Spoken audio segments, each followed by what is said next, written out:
नमस्कार दोस्तों, आप सभी का स्वागत है हमारे YouTube channel freedom education hub India में। तो दोस्तों, अपन ने पढ़ा था जो भारतीय संविधान का टॉपिक आता है दोस्तों, भारतीय संविधान का इतिहास। उसी टॉपिक को अपन ने कंप्लीट कर लिया था पिछले 2 वीडियो के माध्यम से। और आज की इस वीडियो के माध्यम से मैं आप सभी के लिए लेके आया हूँ इस टॉपिक से संबंधित दोस्तों जो भी एग्जाम हुए हैं अभी तक, उनमें जो क्वेश्चन पूछे गए हैं उन्हीं क्वेश्चनों को इस वीडियो के माध्यम से मैं आपको कवर करवाने वाला हूँ। सभी क्वेश्चन ओल्ड एग्जाम में पूछे गए हैं दोस्तों, टोटल 50 क्वेश्चन कवर करेंगे अपन। तो सभी क्वेश्चन काफ़ी इंपॉर्टेंट हो जाते हैं आगामी प्रतियोगिता परीक्षाओं की दृष्टि से, ठीक है। तो सभी ध्यान से देखिएगा दोस्तों, वीडियो को काफ़ी इंपॉर्टेंट वीडियो है और इस वीडियो को करने के बाद आपका ये टॉपिक कंप्लीटली क्लियर हो जाएगा, ठीक है। तो देखिए दोस्तों, पहला क्वेश्चन है अपने पास, निम्नलिखित में से कौन सी एक भारतीय शासन अधिनियम 1919 की विशेषता नहीं थी। आपको बताना है कि भारतीय शासन अधिनियम 1919 की कौन सी विशेषता नहीं थी। तो देखो, पहला ऑप्शन है केंद्र में द्विसदनात्मक विधायिका की स्थापना, जिसके अंतर्गत की गई थी। प्रत्यक्ष निर्वाचन पद्धति इसके द्वारा लागू कर दी गई थी। केंद्र में देश शासन, तो अपन ने पढ़ा था जो भारत सरकार अधिनियम था 1935, उसी के अंतर्गत प्रांतों से तो क्या कर दिया गया था, देश शासन हटा दिया गया था और केंद्र में देश शासन लागू कर दिया गया था। तो यहाँ पर ऑप्शन नंबर 3 सही हो जाएगा दोस्तों। जो केंद्र में देश शासन व्यवस्था थी वो अपने अधिनियम जो आता था 1935 उसकी विशेषता थी, न कि 1919 के अधिनियम की विशेषता थी, ठीक है। तो यहाँ पर ऑप्शन नंबर 3 सही हो जाएगा। अगला क्वेश्चन है दोस्तों, सेकंड क्वेश्चन है, निम्न में से भारत सरकार अधिनियम 1919 के बारे में असत्य कथन को चिन्हित कीजिए। आपको बताना है कि 1919 का जो एक्ट था इसमें के बारे में कौन सा कथन असत्य है, ठीक है। तो क्वेश्चन को भी आपको ध्यान से पढ़ना है दोस्तों, जल्दीबाजी में क्वेश्चन को आप गलत मत पढ़ देना, ठीक है। देखो, पहला जो कथन दिया हुआ है वो है अपने पास, भारत सरकार अधिनियम 1919 1921 में लागू हुआ था, तो ये सही है दोस्तों। दूसरा है अपने पास, ये अधिनियम मार्ले मिंटो सुधार अधिनियम के नाम से भी जाना जाता है, तो ये गलत हो जाता है दोस्तों। जो मार्ले मिंटो सुधार अधिनियम था ये तो अपने पास 1919 में आया था, तो यहाँ पर ऑप्शन नंबर सेकंड सही हो जाएगा दोस्तों। ये किस नाम से जाना जाता है, मोंगट्यू चैम्सफोर्ड सुधार अधिनियम के नाम से जाना जाता है, ठीक है। 1919 का जो अधिनियम है। अगला जो इसका अपने पास कथन दे रखा है उसे पढ़ लीजिए आप। तो यहाँ पर तो आंसर तो कौन सा हो गया, सेकंड ऑप्शन सही हो जाएगा, ठीक है। जो मार्ले मिंटो सुधार अधिनियम था ये 1919 का था, जबकि इसे तो मोंगट्यू चैम्सफोर्ड सुधार अधिनियम कहा जाता था, ठीक है।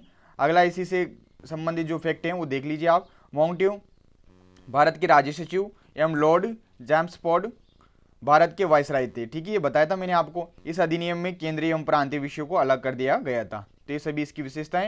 यहाँ पर ऑप्शन नंबर सेकंड सही हो जाएगा। अगला क्वेश्चन देखिए दोस्तों, थर्ड क्वेश्चन है अपने पास, ईसाइयों के लिए किस अधिनियम के अंतर्गत प्रथम निर्वाचन का प्रावधान किया गया था। तो देखो, मैंने आपको बताया था कि ईसाइयों के लिए जो धर्म प्रचार की पूर्ण स्वतंत्रता दे दी गई थी वो किसके द्वारा दे दी गई थी, अपने पास जो 1813 का चार्टर एक्ट था उसके द्वारा दे दी गई थी। लेकिन जो निर्वाचन का जो प्रावधान किया गया था ईसाइयों के लिए वो अपने पास भारत सरकार अधिनियम था दोस्तों 1919, जिसे मोंगट्यू चैम्सफोर्ड सुधार अधिनियम भी कहते हैं, इसी के अंतर्गत दिया गया था, ठीक है। तो इसका जो ऑप्शन सही हो जाएगा वो देखिए आप। देखिए 4 ऑप्शन है तो इसमें 1919 सही हो जाएगा। जो 1919 में अपने पास भारत सरकार अधिनियम आया था इसी के अंतर्गत ईसाइयों के लिए जो निर्वाचन की पद्धति है वो लागू कर दी गई थी, ठीक है। चौथा क्वेश्चन है दोस्तों, 1947 में निम्न में से किस अधिनियम में अपेक्षाकृत कुछ संशोधनों ने इसे भारत और पाकिस्तान का कार्यशील अंतरिम संविधान बना दिया था। तो जो अपने पास भारत सरकार अधिनियम था दोस्तों 1935, इसी के तहत अपने पास जो अंतरिम संविधान बना था यही बना था, ठीक है। तो यहाँ पर क्वेश्चन क्या है, 1947 में किस अधिनियम में अपेक्षाकृत कुछ संशोधनों ने इसे भारत और पाकिस्तान का कार्यशील अंतरिम संविधान बना दिया था, ठीक है। जो भारत और पाकिस्तान का संविधान बना था वो लगभग अपने पास जो भारत सरकार अधिनियम था 1935 इसी के तहत बनाया गया था, ठीक है। तो अलग क्वेश्चन है तो इसे ध्यान रखना आप। पांचवा क्वेश्चन है अपने पास, ब्रिटिश सरकार ने किस वर्ष भारत सरकार के पुनर्गठन के लिए मार्ले मिंटो सुधार घोषित किए थे। जो मार्ले मिंटो सुधार अधिनियम आया था ये कब आया था, अपने पास 1909 में आया था, ठीक है। तो ऑप्शन नंबर सेकंड इसमें सही हो जाएगा। और इसका जो मुख्य विशेषता क्या थी इस अधिनियम की, जो अपने पास सांप्रदायिक निर्वाचन पद्धति लागू करना, ठीक है। अगला क्वेश्चन है क्वेश्चन नंबर 6, किस भारत शासन अधिनियम द्वारा भारत में सर्वप्रथम द्विसदनात्मक व्यवस्थापिका की स्थापना की गई थी। तो मैंने आपको अभी जो अपन ने पढ़ा भारत सरकार अधिनियम 1919 इसके तहत ही की गई थी, तो यहाँ पर ऑप्शन नंबर सेकंड सही हो जाएगा। जो 1919 का एक्ट था माउंटेन जेम्सफोर्ड सुधार अधिनियम इसी के तहत अपने पास द्विसदनात्मक व्यवस्थापिका की स्थापना की गई थी। ठीक है, अगला क्वेश्चन है 7वां, 1919 अधिनियम की मुख्य विशेषता क्या थी। ठीक है, तो यहाँ पर देखो पहला ऑप्शन है उत्तरदायी शासन, बिल्कुल नहीं था। प्रांतीय स्वतंत्रता था, ये भी अपने पास 1935 की जो अधिनियम था उसके तहत था। आगे का ऑप्शन देखिए आप, अगला ऑप्शन है शक्तियों का विभाजन, प्रांतों में देश शासन। तो यहाँ पर जो अपने पास भारत सरकार अधिनियम था 1919, इसकी जो प्रमुख विशेषता वो क्या थी, प्रांतों में देश शासन। तो प्रांतों में जो दोहरा शासन ये लागू कर दिया गया था 1919 के एक्ट के तहत। ठीक है, अगला क्वेश्चन देखो भाई, क्वेश्चन नंबर 8।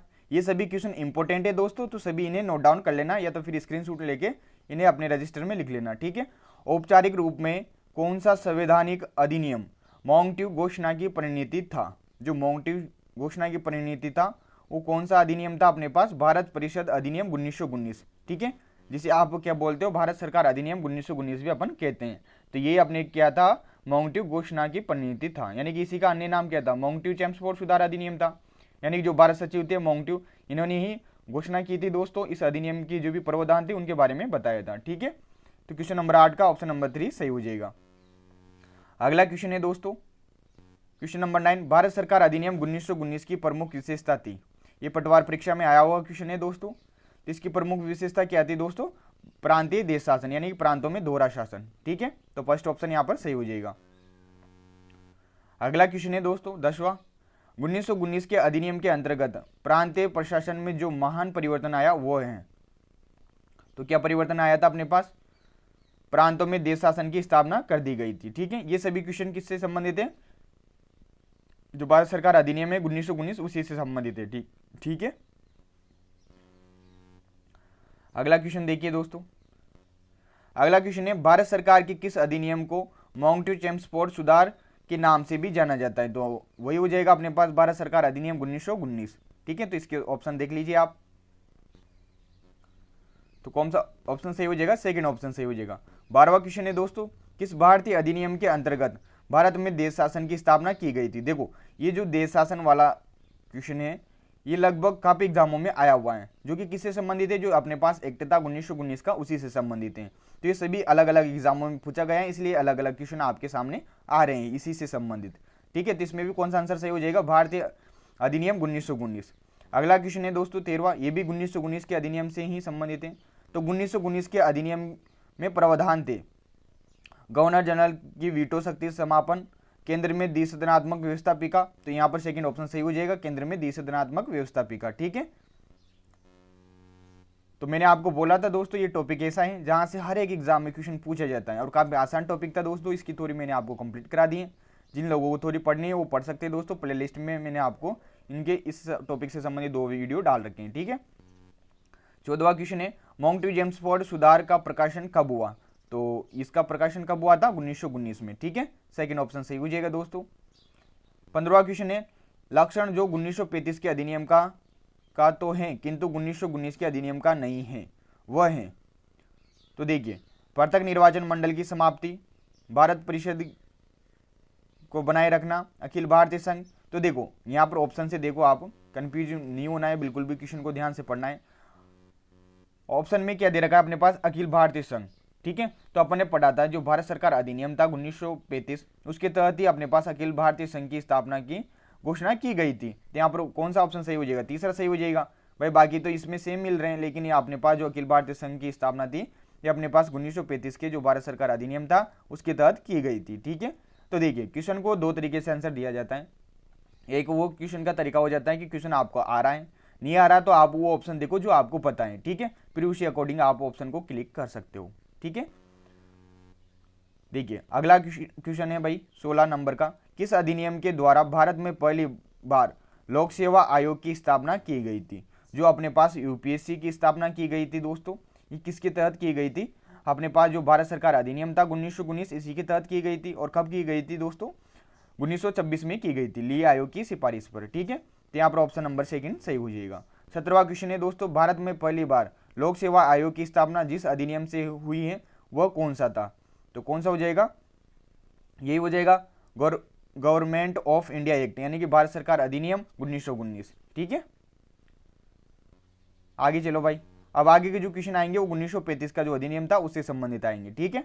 18वां क्वेश्चन है भाई, 1935 के अधिनियम के अंतर्गत गवर्नर जनरल की कार्यकारिणी के सदस्यों की नियुक्ति कौन करता था? तो जो इसके कार्यकारिणी के सदस्यों की नियुक्ति करेगा वो कौन करेगा? खुद गवर्नर जनरल करेगा। तो यहाँ पर फर्स्ट ऑप्शन सही हो जाएगा, गवर्नर जनरल स्वयं, ठीक है। तो ये क्वेश्चन थोड़ा अलग है, ध्यान रखना। अगला क्वेश्चन देखो भाई,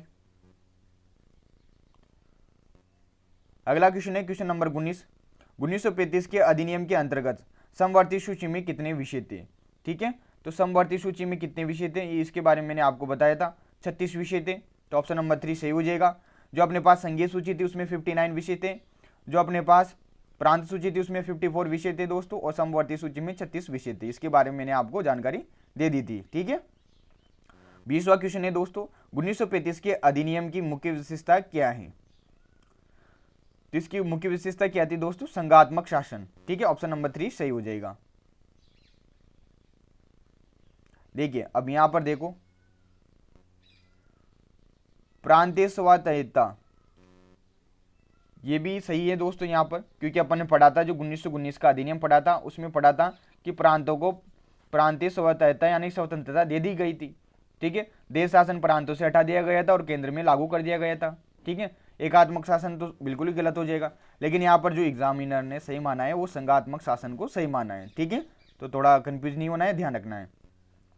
तो ऑप्शन नंबर 3 सही हो जाएगी इसमें, संघात्मक शासन व्यवस्था, जो संघात्मक सरकार का स्थापना की गई थी इस एक्ट के तहत, ठीक है। 21वां क्वेश्चन है भाई, निम्नलिखित में से एक भारत सरकार अधिनियम 1935 की मुख्य विशेषताओं में से नहीं थी, ठीक है। आपको बताना है कि कौन सी एक विशेषता भारत सरकार अधिनियम 1935 की नहीं थी। देखिए पहला ऑप्शन है ये प्रांतीय स्वायत्तता के सूत्रपात का संकट था।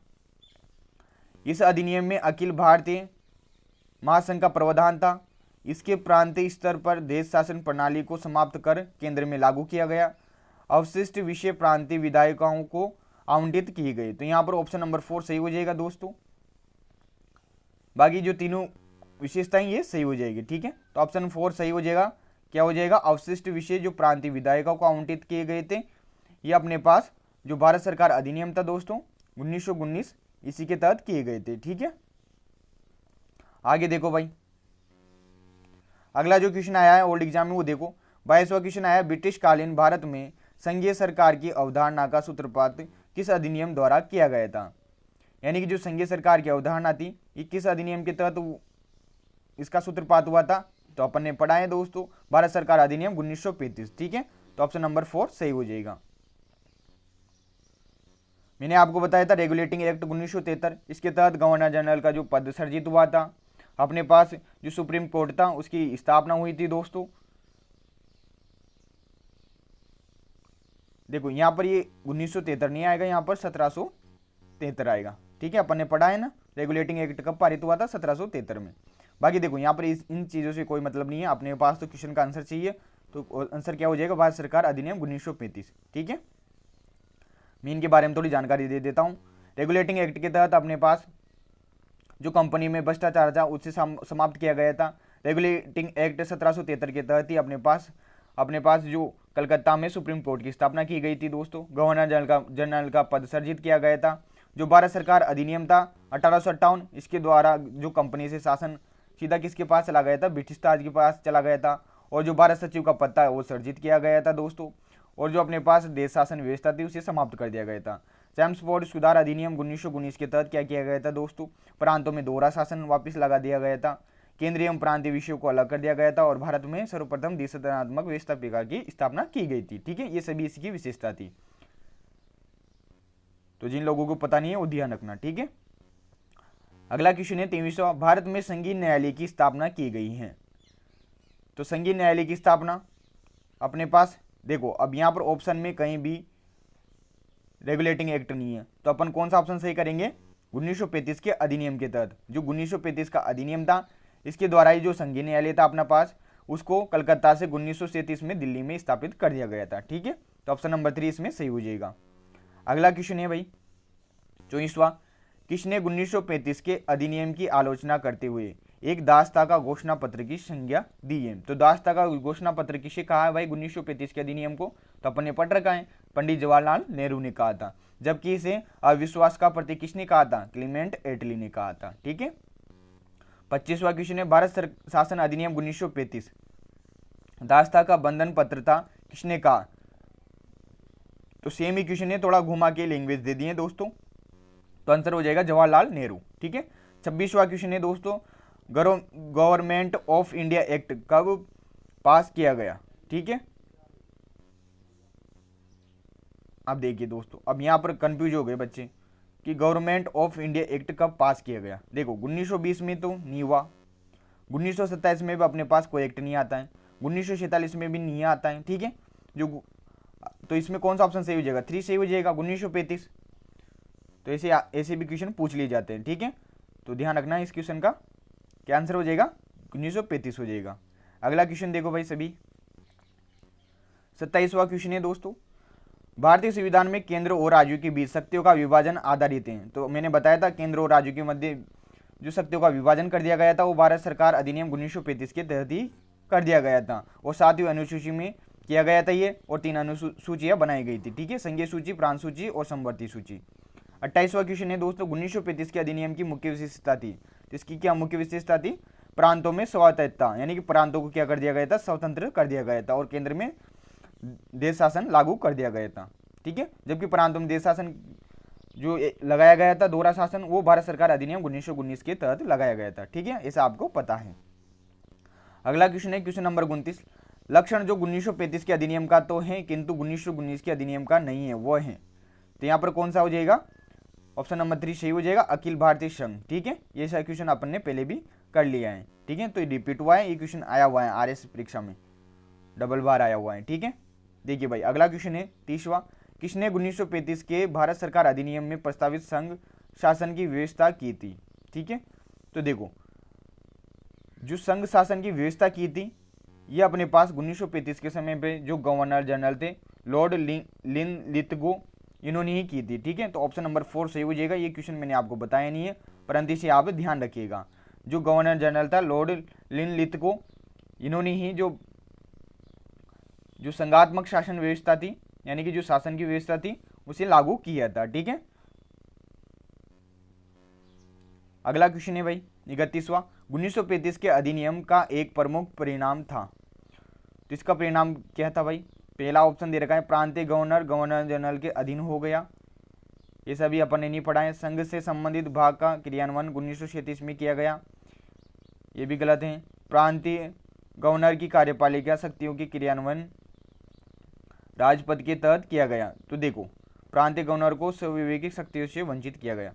देखिए यहाँ पर जो ऑप्शन सही है वो थर्ड ऑप्शन सही है, जो प्रांतीय गवर्नर की कार्यपालिका शक्तियाँ हैं कि क्रियान्वयन राजपद के तहत किया गया। ठीक है। तो ऑप्शन नंबर 3 इसमें सही हो जाएगा। ये थोड़ा अलग क्वेश्चन है, इसे ध्यान में रखिएगा। अगला क्वेश्चन है भाई 32वां, केंद्र में देश शासन किस अधिनियम के अंतर्गत स्थापित किया गया? जो केंद्र में देश शासन लागू किया गया था ये 1935 के अधिनियम के तहत किया गया था, तो ऑप्शन नंबर 3 सही हो जाएगा दोस्तों। 33वां क्वेश्चन है, किस अधिनियम की प्रमुख विशेषता प्रांतीय स्वायत्तता थी? तो ये 1935 का अधिनियम ही था, तो फर्स्ट ऑप्शन सही हो जाएगा। अगला क्वेश्चन देखो भाई सभी, ये सभी क्वेश्चन इंपॉर्टेंट हैं, इन्हें अच्छे से आप याद कर लीजिएगा। ठीक है। यहाँ से ही क्वेश्चन आपको एग्जाम में मिल जाएगा। निम्नलिखित में से किस अधिनियम के अंतर्गत अंग्रेजों ने भारत में पहली बार सांप्रदायिक निर्वाचन मंडल प्रणाली को आरंभ किया? तो अपन ने पढ़ा है, जो अपने पास मार्ले मिंटो सुधार अधिनियम था 1909 का। ठीक है। इसी के तहत अपने पास जो मुस्लिम भाई थे उनके लिए पृथक निर्वाचन जो मंडल था वो स्थापित कर दिया गया था। ठीक है। तो यहाँ पर कौन सा ऑप्शन सही हो जाएगा? 4 ऑप्शन सही हो जाएगा। 35वां क्वेश्चन है, मार्ले मिंटो सुधार उद्देश्य, तो क्या था भाई ये उद्देश्य? मुसलमानों के लिए अलग निर्वाचन मंडल, तो ऑप्शन नंबर 2 सही हो जाएगा। अगला क्वेश्चन है भाई 36वां, मुसलमानों के लिए पृथक निर्वाचन व्यवस्था कब हुई? तो ये हुई थी अपने पास 1909 में। ठीक है। एक ही क्वेश्चन है, घुमा घुमा के पूछा जा चुका है। ठीक है। ये पटवारी में आया, भारत में सांप्रदायिक मतदान क्षेत्र आरंभ किए गए, तो जो सांप्रदायिक मतदान क्षेत्र आरंभ किए गए थे ये मार्ले मिंटो सुधार अधिनियम के तहत ही किए गए थे 1919 के। 38वां क्वेश्चन है भाई, औपनिवेशिक भारत में कौन सा संवैधानिक अधिनियम मॉन्टेग्यू घोषणा की परिणति था? तो ये अपने पास जो भारत परिषद अधिनियम था दोस्तों 1919, यही था, ठीक है। ये क्वेश्चन हो चुका है दोबारा से, ये एग्जाम में पूछा गया है, इसलिए यहाँ पर आ गया है, ठीक है। तो माउंट घोषणा तो अधिनियम जो एक्ट था 1919 इसके तहत ही हुई थी। 39वां क्वेश्चन है भाई, पहली बार सांप्रदायिक निर्वाचन मंडल प्रणाली को आरंभ किया गया। तो ये जो अपने पास भारत सरकार अधिनियम आता है 1919 इसी के तहत किया गया था, ठीक है, जिसे क्या बोला जाता है, पार्लियामेंटो सुधार अधिनियम कहा जाता है, ठीक है। तो ये जो भारत सरकार अधिनियम है 1909 इसके तहत, ठीक है। 40वां क्वेश्चन है भाई, माउंट जेम्सफोर्ड सुधार में प्रावधानों का सार था। प्रावधानों का सार क्या था भाई, प्रांतों में दोहरा शासन, ठीक है। तो देखते ही इसकी प्रमुख विशेषता पता लग रही है, प्रांतों में दोहरा शासन, माउंट जेम्सफोर्ड यानी कि भारत सरकार अधिनियम 1919 के तहत ही लगाया गया था। तो ये 40 क्वेश्चन हो चुके हैं, आगे के और क्वेश्चन देख लो भाई। 41वां क्वेश्चन है दोस्तों, निम्नलिखित अधिनियमों को सही ढंग से मिलान कीजिए। देखो एक तरफ दे रखा है सूची फर्स्ट, दूसरी तरफ दे रखा है सूची सेकंड। पहला जो ऑप्शन है भारत सरकार अधिनियम 1919, तो जो 1919 की प्रमुख विशेषता थी वो क्या थी, प्रांतों में देश शासन। तो ए का किस में हो जाएगा, प्रांतों में देश शासन से हो जाएगा, ठीक है। जो भारत सरकार अधिनियम था 1935 इसके द्वारा क्या किया गया था, प्रांतीय स्वतंत्रता दी गई थी। तो इसमें कौन सा ऑप्शन हो जाएगा, सेकंड हो जाएगा। तो यही देख लो भाई, ए किससे मिलान कर रहा है, 3 से, यानी कि ऑप्शन नंबर सेकंड इसमें सही हो जाएगा, ठीक है। अगला क्वेश्चन है भाई 42वां, सम्मिलित कीजिए। अब देखो ये जो क्वेश्चन है ये क्वेश्चन अपन आगे पढ़ेंगे, अभी यहाँ पर इसका आंसर है, आप ध्यान रखिएगा।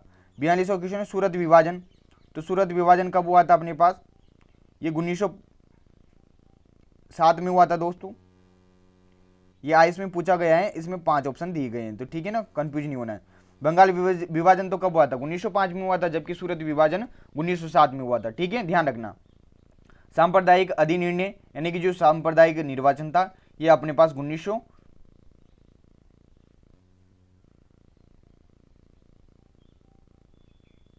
देखो बी का किसमें ऑप्शन सही हो जाएगा, 3 में सही हो जाएगा, यानी कि अपने पास 1932 में जो सांप्रदायिक अधिनिर्णय था ये लिया गया था। जो अपने पास पूना पैक्ट आता है ना दोस्तों, डॉक्टर भीमराव अम्बेडकर और जो महात्मा गांधी जी थे, तो इन्हीं के मध्य जो पूना पैक्ट हुआ था, तो उसका जो निर्णय था क्या रीजनों के लिए अलग से आरक्षण सहित एक साथ चुनाव करवाए जाए, ठीक है। तो उसी से संबंधित है दोस्तों ये सांप्रदायिक अधिनिर्णय, ठीक है।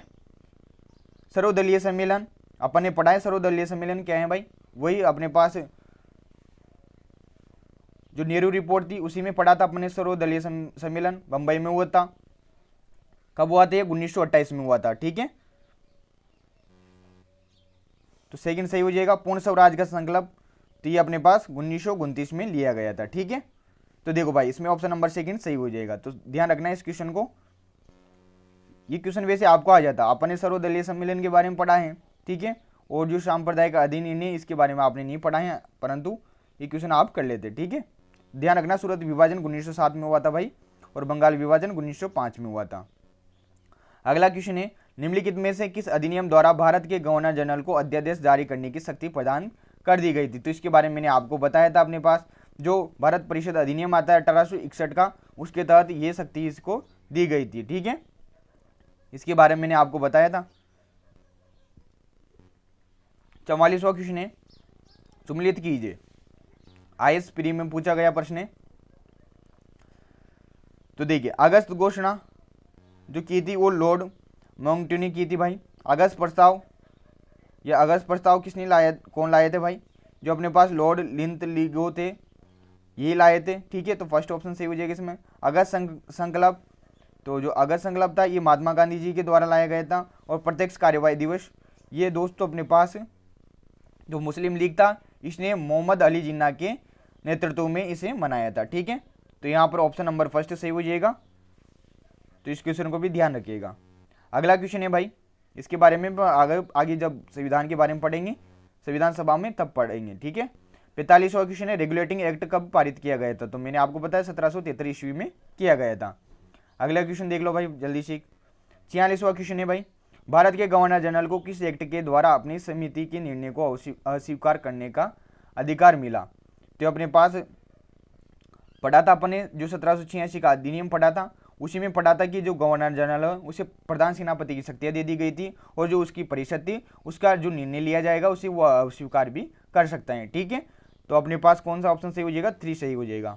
1786 का अमेंडमेंट एक्ट, ठीक है, यानी 1786 का संशोधन अधिनियम। 47वां क्वेश्चन है भाई, मार्ले मिंटो सुधार का उद्देश्य था। तो मार्ले मिंटो सुधार का उद्देश्य क्या था, पृथक निर्वाचन प्रणाली। तो ऑप्शन नंबर फर्स्ट इसमें सही हो जाएगा। अगला क्वेश्चन है क्वेश्चन नंबर 48, मार्ले मिंटो सुधार बिल किस वर्ष में पारित किया गया था। तो देखो यहाँ पर कौन सा ऑप्शन सही हो जाएगा, सेकंड ऑप्शन सही हो जाएगा, 1909 में पारित किया गया था। 49वां क्वेश्चन है दोस्तों, मुसलमानों के लिए अतिरिक्त निर्वाचन मंडल प्रारंभ में किसके द्वारा लाया गया। तो ये मार्ले मिंटो सुधार अधिनियम 1919 के तहत लाया गया था। सेकंड ऑप्शन सही हो जाएगा। 50वां क्वेश्चन है, भारत की आज़ादी के समय ब्रिटेन में कौन से दल की सरकार थी। जो भारत की आज़ादी थी उस समय ब्रिटेन में किस पार्टी की सरकार थी, अपने पास लेबर पार्टी की थी, ठीक है। तो ऑप्शन नंबर फर्स्ट सही हो जाएगा, जो लेबर पार्टी थी इसी की सरकार थी। इससे पहले अपने पास कंजर्वेटिव जो सरकार थी वो थी, ठीक है। लगभग जो द्वितीय विश्व युद्ध था उस समय तो कंजर्वेटिव पार्टी थी वहाँ पर, जिसके प्रधानमंत्री थे विंस्टन चर्चिल, ठीक है, विंस्टन चर्चिल। लेकिन उसके बाद इनकी सरकार गिर गई थी दोस्तों, क्योंकि इन्होंने क्रिप्स मिशन भेजा था अपने भारत में, विंस्टन चर्चिल ने। फिर उसके बाद क्या हुआ था, जो नई सरकार बनी थी वो लेबर पार्टी की बनी थी, और जो क्लीमेंट एटली थे दोस्तों उनकी सरकार वापस सत्ता में आ गई थी। फिर उन्होंने ही अपने पास जो कैबिनेट मिशन प्लान था दोस्तों 1946 वो भेजा था, ठीक है। तो ये सभी फैक्ट आप ध्यान रखना। यहाँ पर जब भारत आज़ाद हुआ था उस समय लंदन में जो पार्टी थी वो लेबर पार्टी थी, और जो प्रधानमंत्री थे वो क्लीमेंट एटली थे, ठीक है, एटली।